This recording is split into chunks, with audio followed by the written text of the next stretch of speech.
Começa agora Café e Palavra com o pastor Jonathan Souza. Olá, querido irmão, amigo, chegando aqui para mais uma manhã, Café e Palavra. Nesta manhã eu gostaria de deixar mais uma breve reflexão para nós, servos do Senhor, você, amigo simpatizante da nossa fé. Está lá em Atos dos Apóstolos, no capítulo 7, versículo 54, que nos diz assim: ouvindo eles isso, enfureceram-se no seu coração e rilhavam os dentes contra ele. Mas Estevão, cheio do Espírito Santo, fitou os olhos no céu e viu a glória de Deus e Jesus que estava à sua direita. E disse: eis que vejo os céus abertos e o Filho do Homem em pé à destra de Deus. Eles, porém, clamando em alta voz, tamparam os ouvidos e, unânimes, arremeteram contra ele e, lançando-o fora da cidade, o apedrejaram. As testemunhas deixaram suas vestes aos pés de um jovem chamado Saulo e apedrejavam Estevão, que invocava e dizia: Senhor Jesus, recebe o meu espírito. Então, ajoelhando-se, clamou em alta voz: Senhor, não lhes imputes este pecado. Com essas palavras adormeceu. Irmãos, esses poucos versículos citados aqui nesta manhã traz para nós um aprendizado, uma grandeza muito grande. Nós estamos falando de um jovem diácono da igreja primitiva, um jovem que aprendeu a servir a Deus servindo a igreja dele, servindo os primeiros fiéis, crentes, servos de Jesus Cristo. E esse jovem, ele foi o primeiro mártir, a primeira pessoa a morrer em causa de Jesus Cristo, Ou seja, ele vai abrir mão da sua própria vida, porque ele entendeu que o ministério de Jesus não encerrou aqui na terra quando o Sinédrio, quando Roma o crucificou. Não, pelo contrário, Jesus subiu aos céus e esses discípulos, esses apóstolos, eles mantinham viva esta fé. Talvez, para nós hoje é mais fácil você crer em Jesus porque nós estamos rodeados de todas as provas e testemunhos, e relatos a respeito de Jesus Cristo. Só que naquele tempo não, Eles estavam literalmente guiados pela fé e convicção que Jesus Cristo era o Filho de Deus, Então, se eu estou falando de um jovem que ele não tinha hoje todos os fatos que nós temos, a operação do Espírito Santo que veio fazendo milagres e maravilhas. Veja bem, ali era o início da igreja, era o início desse povo que serve a Jesus Cristo, Mas isso não foi um problema para calar ou para silenciar Estevão. Estevão, ele vai entender que Jesus, ele subiu aos céus e, como ele disse, eu vou preparar lugar, eu vou estar o tempo todo com vocês. Estevão sabia que ele não estava sozinho no meio daquela multidão, mas tinha um advogado, tinha um amigo, tinha um intercessor que intercedia por ele. E nessa convicção, nessa certeza, Estevão, os céus é rasgado, as janelas, e Estevão olha e ele pôde contemplar isso que eu estou dizendo para você. Olha, no versículo 55 diz assim: mas Estevão, cheio do Espírito Santo, fitou os olhos no céu e viu a glória de Deus e Jesus que estava à sua direita. Você está entendendo? Os céus vai se abrir, Estevão vai ver Jesus Cristo, o seu advogado, dizendo: eu estou aqui intercedendo por você. Quando nós abrimos a palavra do Senhor lá em Hebreus capítulo 2, versículo 12, eu quero tomar para a nossa meditação. só um minuto, só localizar o texto. Hebreus capítulo 2, versículo 12 a seguir, nos diz assim: palavra do Senhor, dizendo a meus irmãos, declarei o teu nome, cantar-te-ei louvores no meio da congregação. E outra vez eu porei nele a minha confiança. Outra vez eu porei nele a minha confiança. E ainda, eis aqui estou, eu e os filhos que Deus me deu. Visto, pois, que os filhos têm participação comum de carne e sangue, destes também ele igualmente participou, para que por sua morte destruísse aquele que tem o poder da morte, a saber, o diabo, e livrasse todos que pelo pavor da morte estavam sujeitos à escravidão por toda a vida.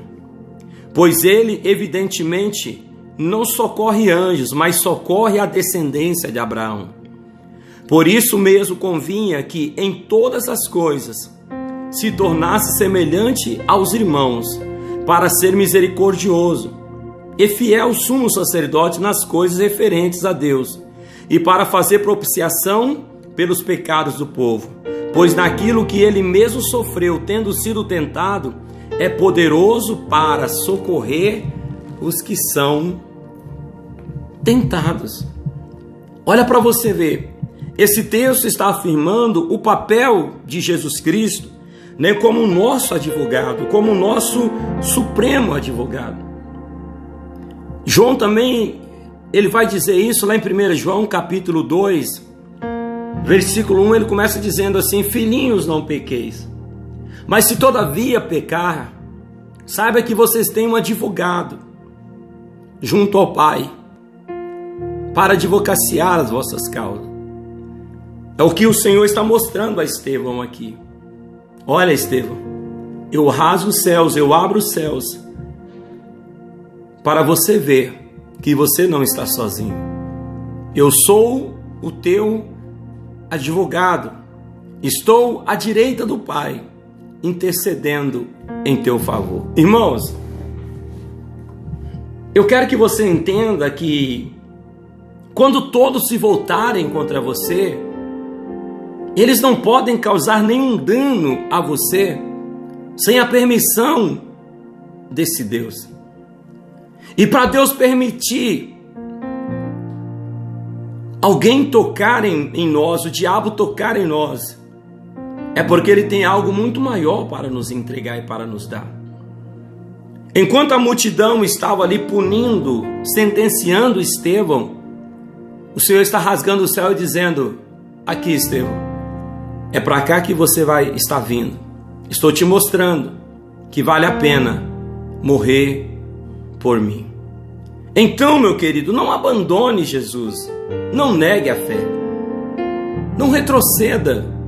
Mesmo que talvez você fale: pastor, está muito difícil, eu não aguento mais. Aguenta, você não está sozinho. Eu quero que você entenda, você não está sozinho. Você tem um advogado junto ao Pai. Você tem um amigo, o Espírito Santo, que quer habitar em você, que quer morar em você. Esse consolador, esse encorajador. Abra o seu coração e receba Jesus Cristo. Abra seu coração e confesse Jesus Cristo. Tem um outro ponto aqui dentro desse texto, mas eu vou deixar para amanhã. De manhã eu continuo esse texto aqui para o vídeo não ficar muito longo. Hoje eu só quero levar você a refletir nessa verdade que nós começamos falando ontem. O Espírito Santo reforça isso hoje. E amanhã eu termino, né, a partir do versículo 29, 58 e 59. Amanhã eu termino esse texto. Mas hoje nesta manhã eu só quero que você passe o dia analisando. Você não está sozinho. Você tem um advogado. E ele não te cobra honorários. Ele não te cobra para fazer sua defesa. Pelo contrário, ele mesmo comprou você com seu próprio sangue, com a sua própria vida, Ele comprou você ali naquela cruz do Calvário. Então por que temer? Por que pensar que seus inimigos te venceram? Não. Continue na presença, fazendo certo, obedecendo a Deus. Mesmo que para isso você tenha que silenciar também a tua voz, calar, baixar a guarda. Eu costumo dizer que às vezes é melhor nós termos paz do que termos razão. Eu procuro andar nesse caminho. Enquanto a multidão está tentando me derrubar, eu continuo focado naquilo que o Senhor me comissionou para fazer. Eu tendo paz na minha alma é o que importa. Sinta paz. Estevão aqui, ele não vai dizer nada àquela multidão, amaldiçoar eles, não, pelo contrário. Ele continua fazendo o seu trabalho de um missionário. Ele entende: eu fui chamado para pregar, e até meu último minuto de vida eu vou pregar. Porque se você pegar o contexto aqui do capítulo 7, você vai ver que a defesa de Estevão, praticamente 53 versículos do capítulo 7 de Atos, ele vai dedicar a pregar, a relembrar aquelas pessoas de todos os acontecimentos passados. E ele começa vindo lá dos patriarcas, começa vindo lá, dos profetas, até chegar em Jesus Cristo. E ele vai aqui fazer um panorama bíblico para aquele povo. É assim que Estevão gastou os últimos minutos dele, pregando Jesus. Você não fomos chamados para odiar e amaldiçoar ninguém. Fomos chamados para continuar pregando. Então, independente do que estão fazendo ou estão falando a teu respeito, continue pregando, continue anunciando Jesus até seu último minuto de vida. Porque quando você desencarnar desse corpo, os céus vai se abrir para receber você, como o céu se abriu para receber Estevão. Amém? Eu fico por aqui, até nosso próximo encontro, se o nosso bom Deus nos permitir. Até lá, fique na paz. Shalom.